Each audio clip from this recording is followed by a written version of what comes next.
এই 7টি জায়গায় লবণ রাখলেই বদলে যাবে সবকিছু।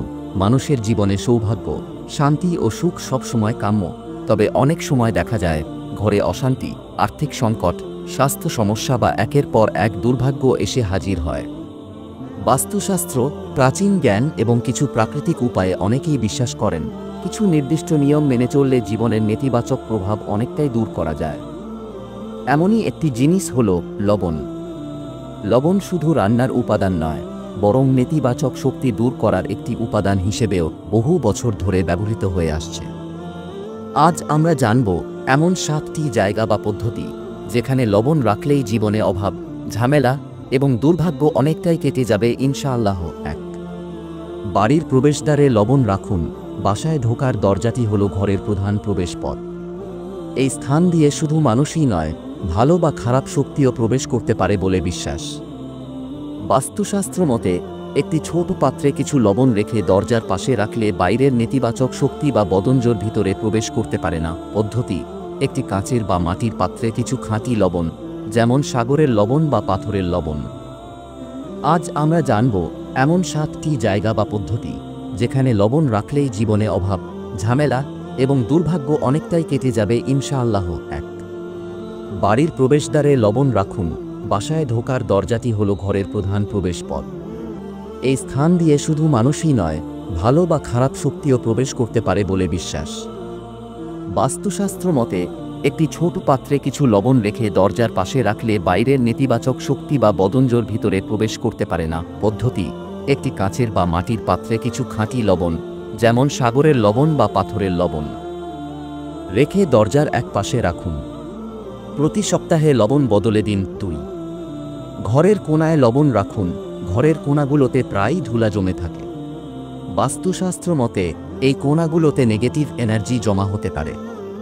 লবণ সেই শক্তিকে শোষণ করে এবং ঘরে ইতিবাচক পরিবেশ বজায় রাখে। পদ্ধতি: প্রতি ঘরের 4 কোণায় ছোট পাত্রে লবণ রাখুন। লবণের উপর কিছু তুলসী পাতা বা কয়েকটি লবঙ্গও রাখতে পারেন। 3. বাথরুমে লবণ রাখুন। বাথরুম ঘরের এমন একটি স্থান যেখানে খুব সহজেই নেগেটিভ শক্তি বাসা বাঁধে। এখানে লবণ রাখা হলে তা খারাপ শক্তি দূর করতে সাহায্য করে এবং মানসিক প্রশান্তি বাড়ে। পদ্ধতি: বাথরুমের এক কোণে একটি কাচের পাত্রে লবণ রেখে দিন। চাইলে তার সঙ্গে কয়েকটি ইউক্যালিপটাস তেল বা লবঙ্গ যোগ করতে পারেন। 7 দিন পর লবণ ফেলে দিয়ে নতুন লবণ ব্যবহার করুন। 4. বিছানার নিচে লবণ রাখুন। যাদের ঘুম ভালো হয় না বা দুঃস্বপ্নের শিকার হন, তাদের জন্য এই পদ্ধতি অত্যন্ত কার্যকর। বিছানার নিচে লবণ রাখলে মানসিক চাপ কমে, মস্তিষ্ক প্রশান্ত হয় এবং ঘুম ভালো হয়। পদ্ধতি: একটি কাপড়ের থলেতে কিছু লবণ ভরে বিছানার নিচে রাখুন। চাইলে ছোট একটা বক্সেও রাখতে পারেন। প্রতি মাসে একবার লবণ পরিবর্তন করুন। 5. আর্থিক স্থানে লবণ রাখুন। যেখানে টাকা পয়সা, গয়না বা গুরুত্বপূর্ণ জিনিস রাখা হয়, সেই স্থান নিরাপদ রাখা জরুরি। লবণ সেখানে রাখলে সুরক্ষা এবং অর্থনৈতিক শুভফল আসে বলে বিশ্বাস করা হয়। পদ্ধতি: লকার বা অর্থ রাখার স্থানে একটি ছোট সাদা কাপড়ে মোড়ানো কিছু লবণ রাখুন। চাইলে তার সঙ্গে একটি রূপার মুদ্রা বা 5টি লবঙ্গ রাখতে পারেন। 6. লবণ পানি দিয়ে ঝাড়ু দিন ঘর। প্রতিদিন না পারলেও সপ্তাহে অন্তত একদিন লবণ পানি দিয়ে পুরো ঘর পরিষ্কার করলে ঘরের নেগেটিভ শক্তি দূর হয় ও ইতিবাচকতা বৃদ্ধি পায়। পদ্ধতি: 1 বালতি পানিতে 1 মুঠো লবণ মিশিয়ে ঘরের মেঝে পরিষ্কার করুন। এতে শুধু পরিচ্ছন্নতা নয়, মানসিক প্রশান্তিও পাবেন। 7. আয়নার সামনে বা ড্রেসিং টেবিলে লবণ রাখুন। যেখানে আয়না থাকে সেখানে আত্মচেতনা বা আত্মদর্শনের প্রভাব পড়ে। অনেক সময় এই জায়গায় নেগেটিভ ভাইব তৈরি হয়। লবণ সেখানে রাখলে আত্মবিশ্বাস ও ইতিবাচক শক্তি ফিরে আসে। পদ্ধতি: একটি ছোট সুন্দর পাত্রে লবণ রেখে ড্রেসিং টেবিল বা আয়নার সামনে রাখুন। সাথে চাইলে গোলাপ ফুলও রাখতে পারেন। ঘরের নেগেটিভ শক্তি দূর হয় ও ইতিবাচকতা বৃদ্ধি পায়। পদ্ধতি: 1 বালতি পানিতে 1 মুঠো লবণ মিশিয়ে ঘরের মেঝে পরিষ্কার করুন। এতে শুধু পরিচ্ছন্নতা নয়, মানসিক প্রশান্তিও পাবেন। 7. আয়নার সামনে বা ড্রেসিং টেবিলে লবণ রাখুন। যেখানে আয়না থাকে সেখানে আত্মচেতনা বা আত্মদর্শনের প্রভাব পড়ে। অনেক সময় এই জায়গায় নেগেটিভ ভাইব তৈরি হয়।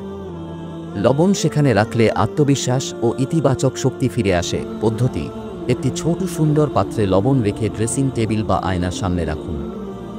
সাথে চাইলে গোলাপ ফুলও রাখতে পারেন। এটি সৌন্দর্য ও শক্তি দুটোই বাড়ায়। লবণ ব্যবহারে কিছু সতর্কতা। 1. ব্যবহৃত লবণ কারো গায়ে ছিটাবেন না। 2. একই লবণ বারবার ব্যবহার করবেন না। 3. লবণ ফেলার সময় কাগজে মুড়িয়ে বাইরে ফেলুন। 4. রাতে লবণ পরিবর্তন করা শ্রেয় নয়, সকাল করাই উত্তম। 5. শিশু বা পোষা প্রাণীর নাগালের বাইরে রাখুন। ইসলামিক ও বাস্তবিক দৃষ্টিকোণ থেকে লবণ, ইসলামে লবণকে হালাল ও পবিত্র একটি খাদ্য উপাদান হিসেবে দেখা হয়। হাদিসে বর্ণিত আছে, প্রিয় নবী মুহাম্মদ শাক খাবার শুরুর আগে ও পরে লবণ গ্রহণ করতেন। যদিও ইসলাম সরাসরি লবণ, এটি সৌন্দর্য ও শক্তি দুটোই বাড়ায়। লবণ ব্যবহারে কিছু সতর্কতা। 1. ব্যবহৃত লবণ কারো গায়ে ছিটাবেন না। 2. একই লবণ বারবার ব্যবহার করবেন না। 3. লবণ ফেলার সময় কাগজে মুড়িয়ে বাইরে ফেলুন। 4. রাতে লবণ পরিবর্তন করা শ্রেয় নয়, সকাল করাই উত্তম। 5. শিশু বা পোষা প্রাণীর নাগালের বাইরে রাখুন। ইসলামিক ও বাস্তবিক দৃষ্টিকোণ থেকে লবণ, ইসলামে লবণকে হালাল ও পবিত্র একটি খাদ্য উপাদান হিসেবে দেখা হয়। হাদিসে বর্ণিত আছে, প্রিয় নবী মুহাম্মদ শাক খাবার শুরুর আগে ও পরে লবণ গ্রহণ করতেন। যদিও ইসলাম সরাসরি লবণ,